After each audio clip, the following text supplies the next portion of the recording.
Welcome এসিওলা। আপনি কি জানেন ইনভার্টার এসির মতোই নন ইনভার্টার এসিরও বিদ্যুৎ বিল তুলনামূলক কমানো সম্ভব? ইলেকট্রিসিটি বিল কেমন আসবে সেটা মূলত নির্ভর করে আপনার এসির কম্প্রেসার বা আউটডোর ইউনিট কত সময় চলে তার উপর। আপনার এসির আউটডোর ইউনিট যদি বারান্দা বা ছাদে থেকে থাকে তাহলে হয়তো খেয়াল করলে দেখবেন মেশিনটি কিছু সময় ধরে চলছে, আবার কিছু সময় বন্ধ থেকে পুনরায় চালু হচ্ছে।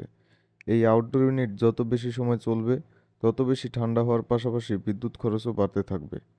আর কম্প্রেসার বা কুলিং ক্যাপাসিটি চলতে থাকে আপনার সেট করে দেওয়া টেম্পারেচারের উপর ভিত্তি করে।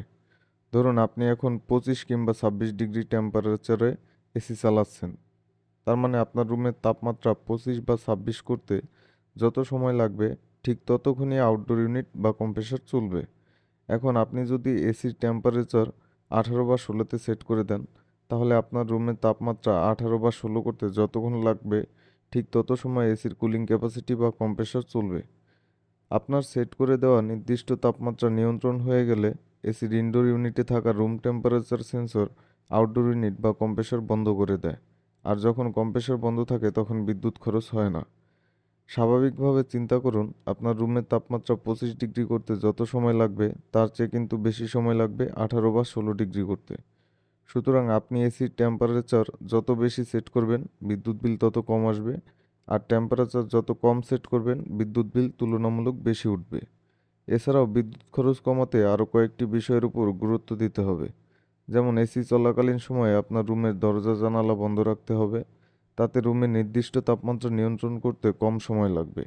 জানালার গ্লাসে প্রচুর রোদ পড়ে এমন হলে মোটা পর্দা ব্যবহার করতে হবে। এসি নিয়মিত পরিষ্কার করতে হবে, নাহলে ময়লার কারণে রুমের তাপমাত্রা নিয়ন্ত্রণে অনেক সময় লাগবে। এসিতে পর্যাপ্ত গ্যাস আছে কিনা সে বিষয়ে খেয়াল রাখতে হবে। গ্যাস কম থাকলে ঠান্ডা কম হবে এবং বাইরের ইউনিট অনবরত চলতে থাকবে। সাথে সাথে বিদ্যুৎ খরচও বাড়তে থাকবে। এসিতে কোনো সমস্যা বা মেকানিক্যাল ত্রুটি থাকলে বিদ্যুৎ খরচ বেশি হবে এবং দুর্ঘটনাও ঘটতে পারে।